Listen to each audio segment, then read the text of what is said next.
আজকে পডকাস্টের বিষয়বস্তু হলো দশমহাবিদ্যা। সেই অনুসারে যখন দক্ষ গৃহে সতী যাবেন, যখন দক্ষ যজ্ঞে সতী সামিল হবে, সেই সময় শিব বলছেন যে না, আমি তোমায় যেতে দেব না। আচ্ছা, এই হচ্ছে তন্ত্রে কালীর ভূমিকা। কালীকে মানে ছাড়া কালী এখানে তন্ত্রে এগোনো যাবে মাতৃরূপে, না। আপনি বলতে চাইছেন একদম। কালীকে মাতৃরূপে আমরা একদম, দেখি, একদম। মানে ঘরের মা, একদম। নিজের ঘরের মা। ঘরের মা এবং রক্ষা কর্ত্রী।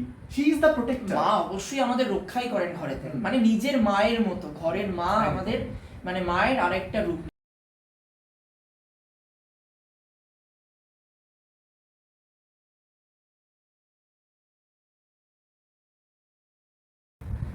নমস্কার, আপনাদের সবাইকে স্বাগত এই পডকাস্টে।